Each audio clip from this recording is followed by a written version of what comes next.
Yeah, I would almost say that the European market, if there is a European market, is almost not comparable to the US market. The US market is much simpler, and from their perspective, it is transparent, it is easy.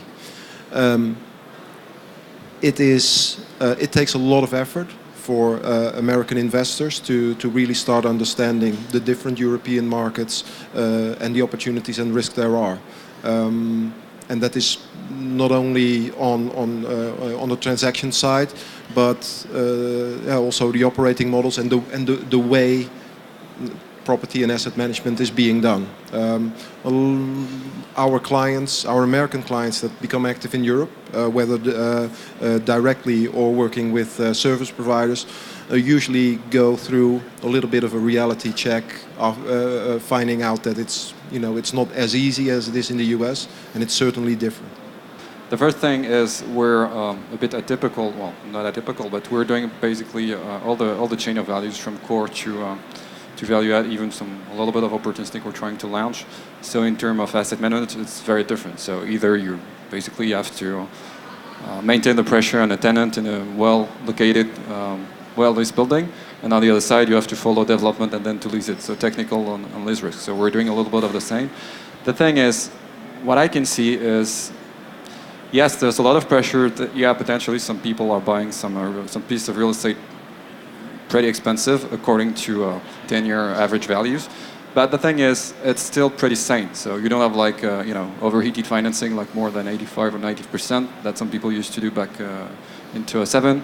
And there's still a large gap between the prime real estate values that you can have versus the bond yields. So we're in a very different climate here. And the people who are putting the pressure on the yields are real estate recognized professionals. So you don't see like private equity people that we could have seen in the past, just trying to put an Excel on the real estate thing, and just saying, well, let's work on an Excel sheet. So basically, it's obviously going to work. And you're right on I think a lot of people are maybe taking not obviously on the yields, because when you see the euro per square meter value, it's still pretty much okay versus 206 or 207. But the thing is, in terms of leasing activity, yes, that is a real problem. Could it be France, Benelux, Spain, basically the area where I work, especially in Spain. You see a lot of people buying like that 4.25, 4.5%, some pretty good building on Paseo de la Castellana, which is one of the best places. But the thing is, when you buy this building empty, when you look at the take-up, it's pretty scary. For a value-add or opportunistic strategy, basically it's a 4 to 7 year max, I guess.